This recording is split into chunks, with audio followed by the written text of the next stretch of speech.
Hello, everybody, and welcome to this week's AEW Dynamite review show here on the unofficial WWE podcast. Today is Thursday, September 16th, 2021.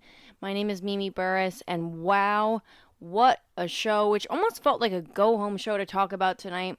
We're going to get into all of it. We might have to do a little bit more of an abridged version than usual, just because it is late. I got home super late from work today. I still have 400,000 things to do, but don't you worry, guys.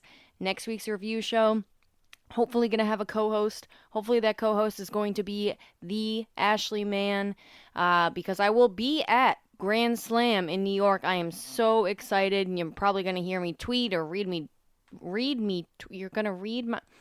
probably going to hear me talk about that a lot, or tweet about it a lot, or I'm going to be talking about it a lot. So, anyways, but I wanted to get a live perspective and a at-home TV viewing perspective. I feel like that's usually for the best, and if we can do that, why not do that? So we're going to do that next week, but this week we still have a whole bunch to get into. Like I said before, we're going to start with the Adam Cole debut match in AEW, and we're going to get all the way down to that tag team match that ended the show. So, with all that being said, guys, let's get right into it.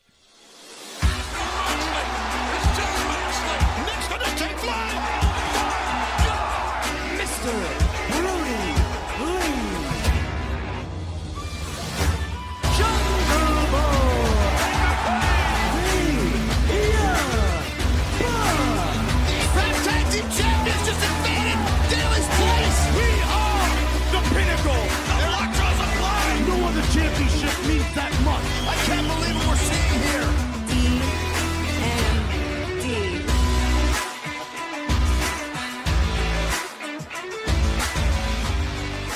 Man, it is really time for a new intro there, but just speaking of time, I just seem to not have any of it left anymore. So as soon as I can, I will get on that, and we'll have a little bit more of an updated thing going on, because there's some stuff in there that just, I don't know, doesn't apply anymore, isn't a thing anymore. For example, the Pinnacle. The Pinnacle is shit now. And speaking of shit, man, did we hit our shit quota on Dynamite last night. There were a lot of shit being thrown out left and right. And right now, we just hit our very own shit quota here on the unofficial WWE podcast. So you will hear no more shit out of me besides that last one. And as we go down and I recap some stuff, I will try to leave all the SHITs out of it. So, with all that being said, guys, let's get right into this show. We started off with the CM Punk entrance, the diving into the crowd. Oh, it's just a good time to be a wrestling fan, isn't it? It's a good time to be an AEW fan for sure. It is a good time to be a Punk fan. Just great all night on commentary. You know, he's CM Punk right now. He's kind of the child who can do no wrong at this point. I really enjoyed I don't like a 4-man booth. Really, a 3-man booth pushes it for me, but because JR is JR and Tony Schiavone is not nearly as present, I guess, on the commentary table as... It just doesn't... I guess what I'm trying to get to is it doesn't feel like a 3-man booth all the time. I love Excalibur. I put over Excalibur on the show all the time. I think he does an amazing job. And everybody loves Tony Schiavone, obviously, and JR is a legend. So I understand the concept. However, I'm not a fan of a 3-man booth, and I got way off topic here. My whole point being was that although it was a 4-man booth, I thought it was an effective 4-man booth, and it was a fun little change and a nice dynamic to have CM Punk on commentary. It was one of the things I was absolutely looking forward most to on this show. So I just wanted to throw that out there because I'm sure there will be things that he said that were great that I don't mention. So here's my broad take on CM Punk on commentary for the whole 2-hour show. I really enjoyed it.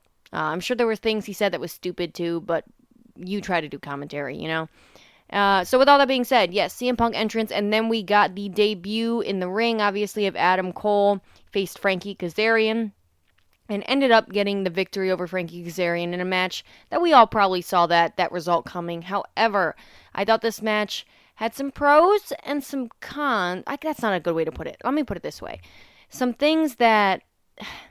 I'm just going to say how I feel about the match because I can't find a way to put it.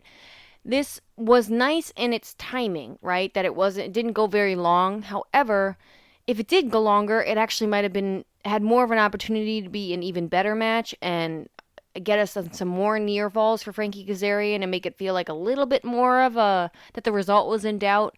However, because of the length of the match, it was very, very clear that the result was not in doubt. So, with that being said, though, with the length of the match being shorter, it was kind of nice because it didn't outsay its welcome. So, it could have gone either way. There were pros and cons to both. That's, I guess, what I was trying to say. And the work was great. The work was solid, B plus stuff. It wasn't your typical, like, biting nails, awesome AEW opener, but it definitely did its job to get, really, realistically, the crowd did its job to get me fired up into this entire 2 hours. But I think Adam Cole coming out, the entrance was electric, the Bay was electric, and then afterwards, having Frankie Kazarian come out, and honestly, guys, they killed Frankie Kazarian with the loss to Doc Gallows. We are seeing the repercussions of a really stupid decision, and I don't understand why they did that. I don't know if they needed to meet a quota with, like, Impact. Some Impact guys had to get a win, or I don't know what was going on, but really, it really killed the whole Elite Hunter gimmick for me. Frankie Kazarian lost all his credibility, because he lost to a guy who takes 2 bumps a year. Just an unnecessary loss. So I did want to quickly mention that. But with all that being said, Frankie Kazarian in the ring is just exactly why they had him in his debut match against Christian, exactly why they put him in this spot here as well. Fundamentals, obviously perfect, right? But the guy is like a perfect opponent for anybody. The guy could have a good match with the broomstick. He's not, to me, like a 5-star wrestler, but he's just a great hand. And I think that's probably where Frankie Kazarian is seen right now, because they really, like I said, squashed the Elite Hunter gimmick. I think they just see him as a good hand at this point in his career, which is sad, but at the same time, like, not everybody can be on a hot streak. Not everybody can win every match. Not everybody can be the main event talent. And I just want to make sure that I, at least on this podcast, don't go without saying how incredible Frankie Kazarian really is naturally. It seems like it comes very naturally to him in the ring.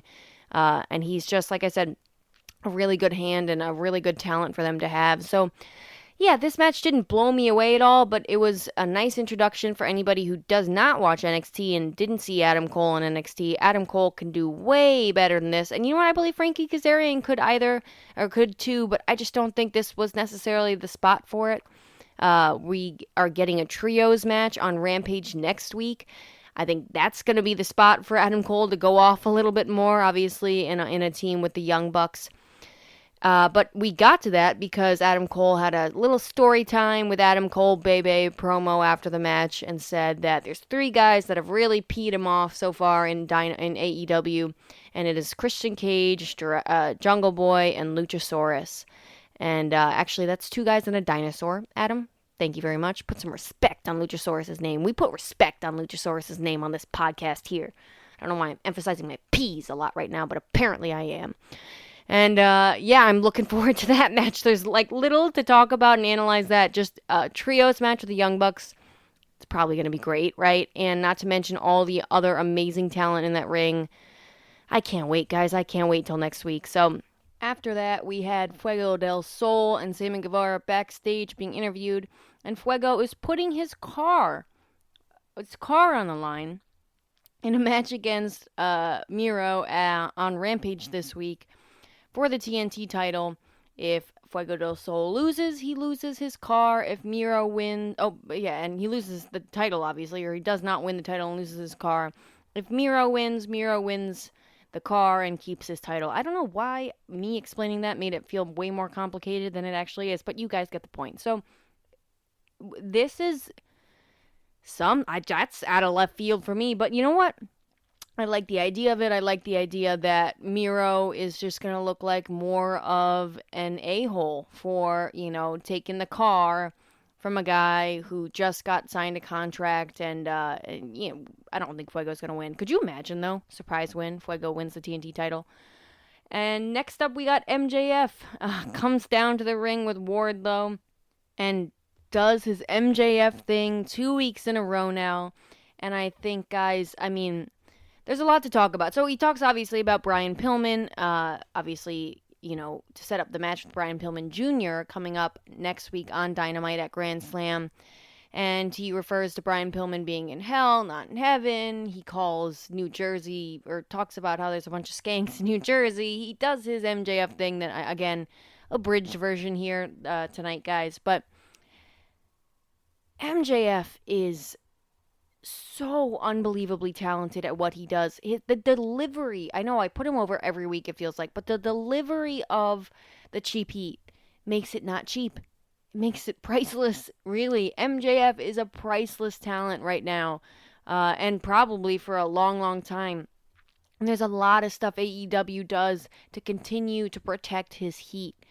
Obviously, he lives the gimmick. He lives the gimmick 24/7. He comes out and does this in every town. I'm excited to see how he's going to be in Long Island. I'm sure they've been in Long Island before. Maybe they haven't, but or back to his hometown. It's Long Island, I think. But yeah, he does this in every town he goes into. It never, for some, I mean, sometimes I'll give him this. Sometimes it does feel a little bit like, all right, come on, you couldn't come up with anything better than just insulting the sports team or whatever. But he just does it in a way that's so much better than your typical, what you'd expect out of just like these little cheap heat jabs. And he goes after, like I said, Brian Pillman Sr. And, you know, obviously everything just like last week, which he says, he's like, apparently my comments had offended a couple people last week. Yeah, absolutely, man. Incredible. Good, right? Good.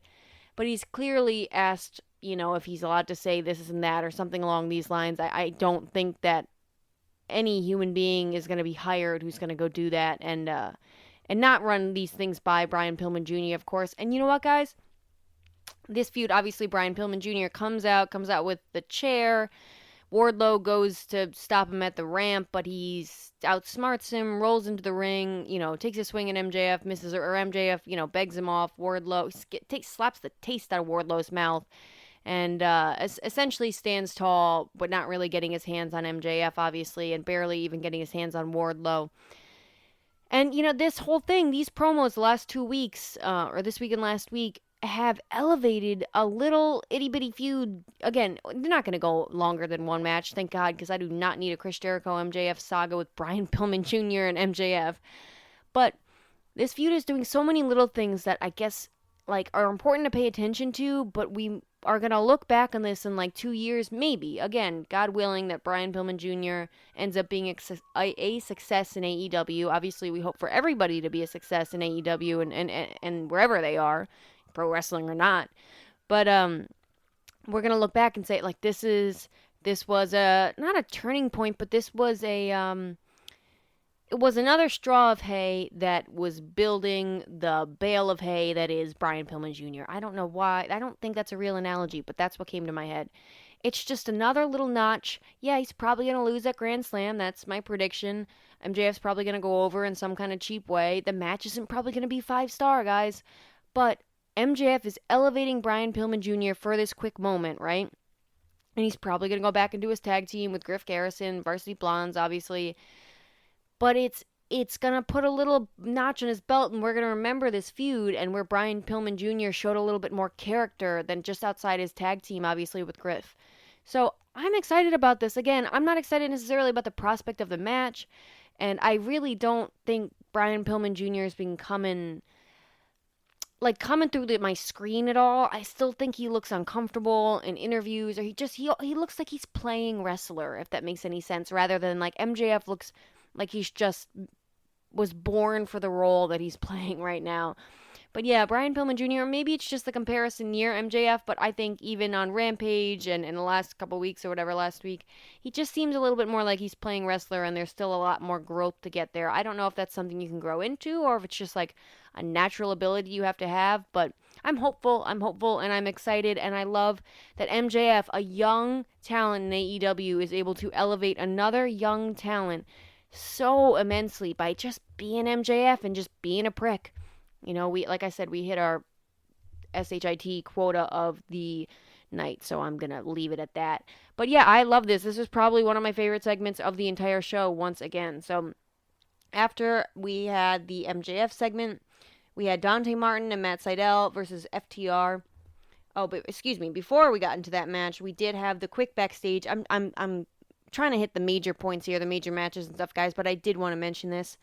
We had Jungle Boy, Luchasaurus, Marco Stunt, and Christian Cage backstage being interviewed.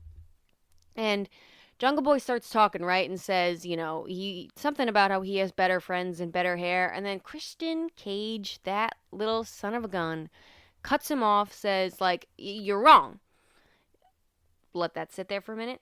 There was a weird little pause after that. I just want to throw that out there. And said, Adam Cole's got better friends. They got him out of developmental. Since you're so used to losing the Wednesday Night War, why don't you lose on Friday night too? Or something like that. Again, the way I'm delivering it is not nearly as good as it was, and I'm botching whatever exactly he said. But essentially, Jungle Boy played the baby face that's not going to take a jab back necessarily, or if he's going to take a jab back, it's going to be about his wrestling abilities or his hair or something very minute. Christian Cage just went in, and I saw, like, it's going to be a weird callback, but I'm going to go there with you guys right now because I don't know. It popped into my head. I'm not going to question things. Remember Christian versus Chris Jericho? And I think it was this weird Trish Stratus feud where Chris Jericho and Trish Stratus were dating or kind of dating, and then Christian ended up, I don't know, Christian ended up with her in the end or something along those lines. And the promos that Christian cut there, just like obviously Christian and Chris Jericho were friends, and so the promos that he cut there towards the end were just like undermining, patronizing, and then he just turned full-fledged jerk. And I really, we've been talking about this before, guys. They've been planting the seeds. I think I've been picking them up, but unless I'm just making this stuff up, I'm ready for the Christian Cage heel turn whenever it comes, because I think they've really been planting this carefully. And these little moments, like in this interview, continue to build on that. Here's Jungle Boy, white meat babyface, right? And Christian Cage, who's kind of a little bit of a prick.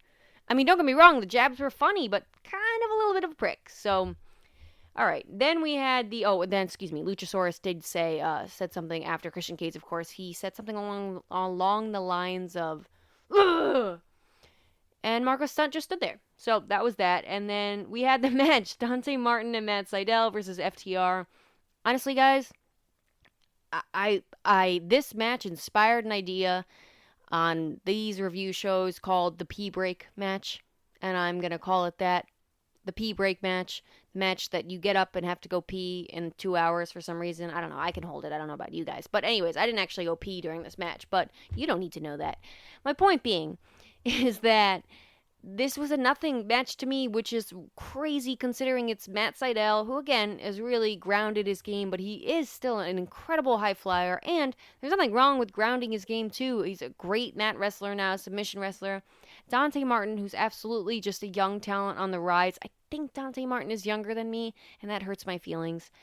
And then we had FTR, who's supposedly one of the best tag teams in the world, and honestly, guys, FTR is just not doing it for me lately. I don't know what's going on. I feel like I come on this show and I try to make excuses for them, or I say, maybe it's this and this, or whatever. I feel like they lost a step, and you think about earlier this year, they were on, like, in singles competition and in tag team wrestling, they were, like, on a new form, and I don't make excuses for the Young Bucks. That's all I'm saying. But yes, FTR did get the win with the big rig on Dante Martin. So I will say too, it was nice to see Dante Martin on Dynamite again. So I will. That's a positive from this. Then we had the Suzuki incident, the Suzuki situation. I like the Suzuki situation. However, it makes him sound like Minoru Suzuki is like somehow in Jersey Shore now. Well, they were in Jersey. Anyways, the Suzuki situation. CM Punk, I thought, did a really good job of explaining what was going on. And then we had a promo from Lance Archer and Minoru Suzuki. They are going to have a match against Eddie Kingston and Jon Moxley next week. Another banger of a match to look forward to. I feel like there's almost too much going on next week. But anyways, it's good to see Lance Archer again. Feel weird saying that. I might take that back. I don't know. I really haven't missed Lance Archer much, but he has, you know what? Lance Archer has been in the back of my mind. Where's the guy been at? Kind of, I know he's obviously was defending the IWGP United States Heavyweight World title. Again, one try, guys. If you don't believe me, try to say that 10 times fast. It is a tongue twister. But yeah, so we're getting that match next week. And like I said, I'm looking forward more to the match itself and the promos we're going to get from Eddie Kingston and Miro. But this was serviceable and good. And for all of you that do not know about the Suzuki incident, the Suzuki situation, Jersey Shore, Suzuki situation. Obviously, last week, Minoru Suzuki had his big part in his entrance that got cut off because, once again, AEW has a timing problem and where it allots enough time and where it does not allot enough time. So it's pretty much that simple. And some guy on Twitter started this whole thing. But, and rightfully so, by the way. Rightfully so. AEW screwed the pooch on that one. But it is not that big a deal. You know, and it sounds like we're going to get a make good on that. So, again, next was one of my favorite segments in the show as well. A lot of good stuff on the show, guys. Malakai Black comes in, does his whole entrance. I've seen a lot of flack for his like little outfit or whatever last night. I liked it. I liked his little like, I don't know. I got like Dementor, Demi-Gorgon vibes. I don't know what a Demi-Gorgon is. It sounds like something from Lord of the Rings, and I've never seen that. So, but he starts to talk, but he says, we've got an enemy amongst us. And Rosario Dawson, obviously the actress, is in the front row wearing a Nightmare Family sweatshirt. He comes out of the ring, goes to confront her. This chick, like, walks right through the barricade. Is about to throw hands with Malakai Black, and I could not have been the only one that was thinking, hit her with the black mass, Malakai. Just hit her with the black mass. No, I'm kidding. Please don't tweet me. Don't at me. I'm just kidding. If she was Brock Anderson, I wouldn't be. But she played her part perfect in this. Obviously, Cody Rhodes in a dashing, no pun intended, in a dashing little suit comes down from the stands. They brawl, but before they brawl, Rosario Dawson jumps on the back of Malakai Black. He puts her down very gently, and they brawl all the way up the stairs.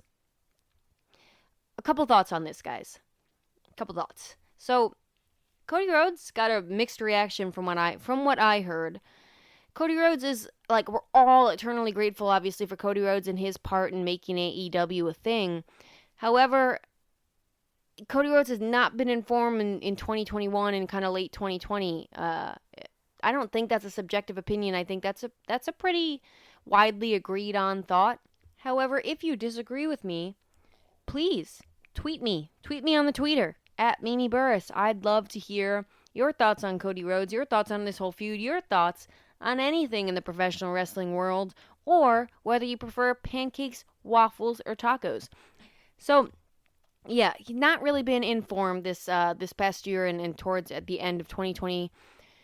So, he's almost, like, prophesized his own heel turn, and I don't know if that was the cause or that was the idea, or I doubt it because, you know, like, I thought going over Anthony Ogogo was really stupid. I thought all the race stuff that he brought into it and, like, America being great, like I'm a proud American, I thought that was really stupid. It just didn't come off well, and I think he's just out of form is the best way to put it, and that's okay. Wrestlers can be out of form for a little while. Bookers can be out of form, not Booker T, just like wrestling bookers, and Malakai Black is like red hot right now, red hot. So I really hope Malakai Black goes over. And if he does not go over, I hope it's because Cody Rhodes cheats. Cheats to get the win, and we start the spiral of the heel turn. That would be ideal for me if he's not going to take another loss to Malakai Black. If Cody Rhodes goes over clean, I'm going to be peed. I think it's like it will be one too many, and I don't need to see Malakai Black 50-50 with Cody Rhodes. What I need to see is him kick Brock Anderson's head off again, but that's a whole nother conversation. So the only other thing I will say about this is, you know, the crowd was super loud, super into this. Again, like I said, really behind Malakai Black from what I heard. But I have a little thing about the wrestling trope that is, I love that word, trope. The wrestling trope. Anyways, the wrestling trope that is the stairway brawl punching thing through the fans. I hate brawling through the fans, and maybe I'd feel differently if I was right there. I probably would, considering. But and I know why they do it. To me, it takes too much suspension of disbelief. Like, it never looks good. It never looks good to me. There have been some cool stuff done in the fans area and in the off barricade, or not barricade, yeah, off barricades and off whatever, you know, high off places. Why can't I think of the term right now? Anyways, railings, all that stuff. Like, I'm thinking about Sasha Banks, Charlotte Flair on Raw, and the bank statement in the railing. Like, that was cool, but things like this, just they look like we're trying to get from point A to point B. Like, I'm just trying to get you out of the arena, but also not really. And the punches don't look good, and I'm punching you in the back very gently, but it feels very clunky, and I've never been about it. I've never liked brawling amongst the fans. It just doesn't work for me. However, apparently they did brawl all through the entire stadium, so I will give them credit on that end. But I just whistled a little bit when I said that credit. I'm not going to be able to do it again ever in my life. Anyways, after this, we got a video package for the Bunny and Anna Jay. Just happy to see Anna Jade, just to see a women's feud that isn't around the title. If this is where they gotta start, guys, this is where they gotta start, and you all know how I feel about the Bunny. Still can't get over that. We had a Dark Order interview. Well, really, it was an Anna Jay interview. However, Evil Uno cuts her off right away, says that they're gonna be there. The Dark Order are fighting amongst each other. If you guys want to hear my thoughts about this whole thing, go listen to last week's review. But yeah, or was it on the highs and I don't know. It was one of the two. There's a, what am I trying to say? I like malfunction there for a minute. We are getting to the point where Hangman Page hopefully comes and can be the person who glues the Dark Order back together in a way. I don't mean it like that, but just helps them show them what they're all about or something cute and cheesy like that. I'm incapable of being cute and cheesy. Just ask my fiance. So, it's a means to an end. And then next up we had Dan Lambert from American Top Team, and the Men of the Year in the ring, and obviously a bunch of other big fighters. Junior Dos Santos is the only one that I knew off the top of my head. Talks all the same stuff about tiny people and women who wear extra large, and you've all heard it before. Same Dan Lambert crap. Honestly, guys, I think it's a little much. I think it's a little too shooty for me, if that makes sense. Like, talking about how they're gonna do 450 splashes through like the tables and then kick out at 2. I don't like during a wrestling show, like don't tell me I want to be able to enjoy wrestling for what wrestling is, and I play in the sandbox to play in the sandbox. Don't make fun of me for playing in the sandbox. I don't like that. It doesn't hit for me. But it was good to see Ethan Page on my television and on Dynamite. Then we got Chris Jericho and Jake Hager coming out. Essentially, there were a bunch of fat-faced dip word that we hit our quota on. Yeah chants, singing, and a bunch of other funny chants that Chris Jericho just loving it. I really thought a nice organic, like, the crowd started singing Judas. I felt to me way more organic than the last time that they did that against MJF. And basically Chris Jericho asks why Lambert's such a grumpy old man, screaming at the AEW clouds, surrounded by meatheads, and he wants to know which one is on top. Big pop for that. Big pop. He basically says he's not afraid to fight MMA fighters. And then we get a match between the Men of the Year and Chris Jericho and Jake Hager next week. Grand Slam again. My fiance was very happy about this one because she is excited to sing Judas in the audience.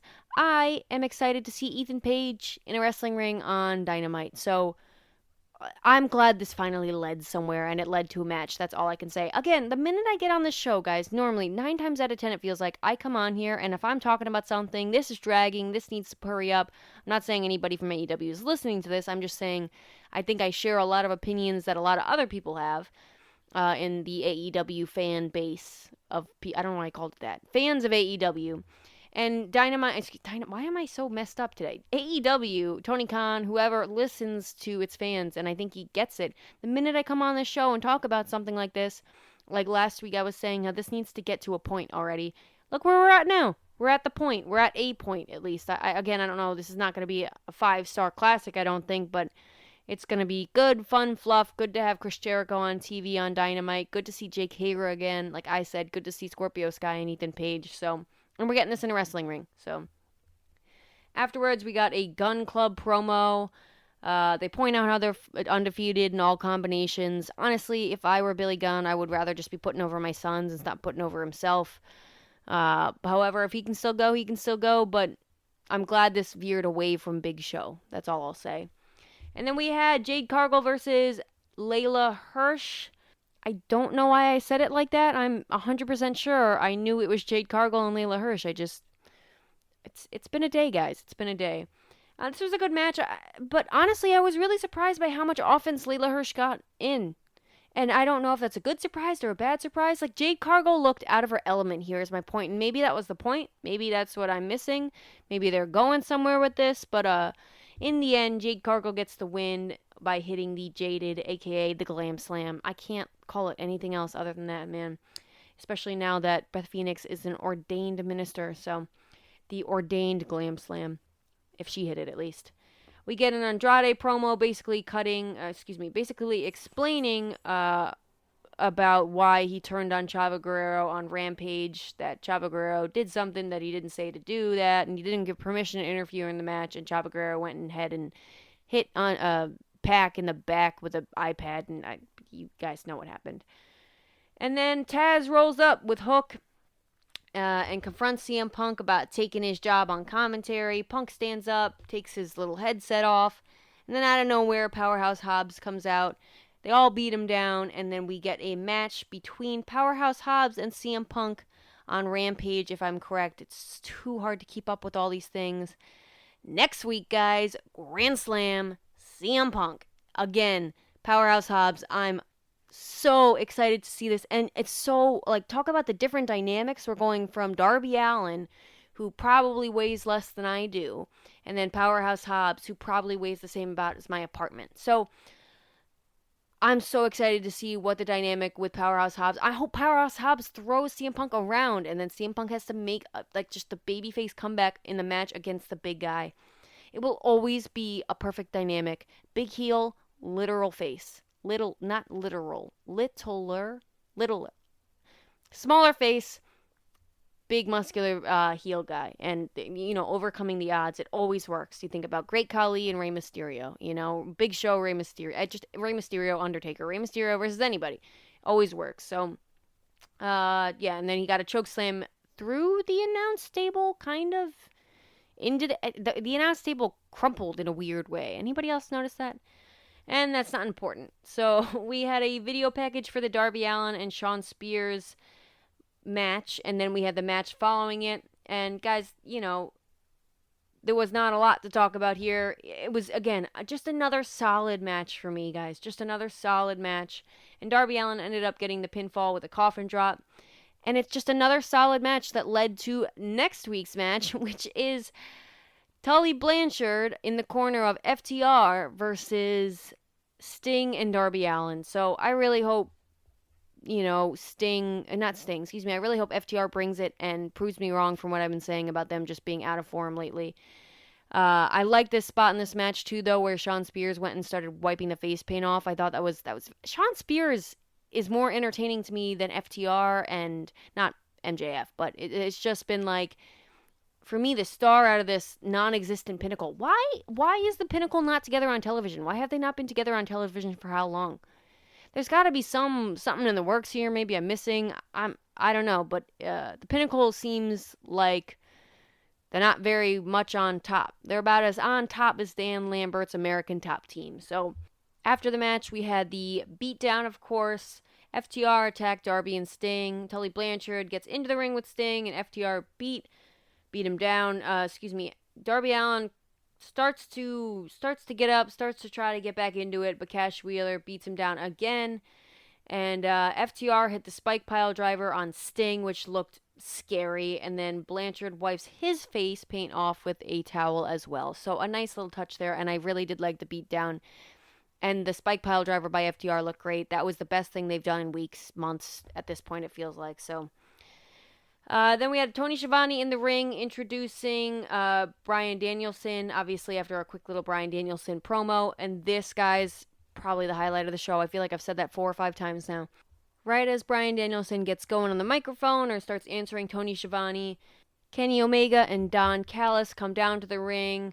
Kenny Omega's got his shirt in his mouth and the title out, and he looks great. And Don Callis looks so stupid again in that suit. But yeah, they go back and forth, obviously.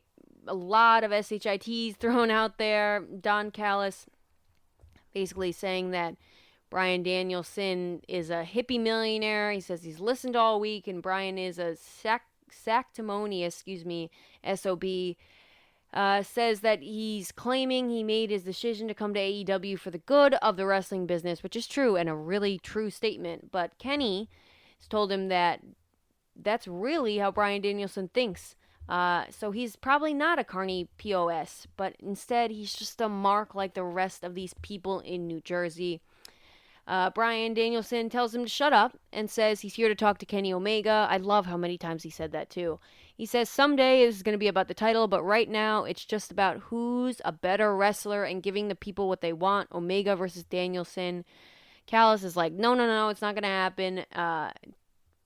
Bryan Danielson tells him to shut up again, and Kenny Omega says yes, which means guess what's going down at Grand Slam, baby? Kenny Omega versus, sorry for all headphone users, Kenny Omega versus Bryan Danielson. I jumped out of the bed chair. I forget where I was exactly when we were watching this, and I was so excited. I was like, announce it. And they announced it right afterwards, obviously, amongst all the other matches. Oh my gosh. It's made things even better than I thought they were going to be. We're getting Punk. We're getting Bryan Danielson versus Kenny Omega, which is on the top of so many people's dream matches again. Obviously, they faced off before, but not like this, guys. Not like this, and I'm just so excited for this. And I thought this segment was great. I thought Bryan Danielson came out looking really good. I need to get myself a white t-shirt, apparently. I think, we ordered our t-shirts off of shopaew.com or aewshop.com, something like that. Free promo, guys. And I'm thinking, we should just go wear white t-shirts. Because Kenny Omega and Bryan Danielson look so freaking good in it.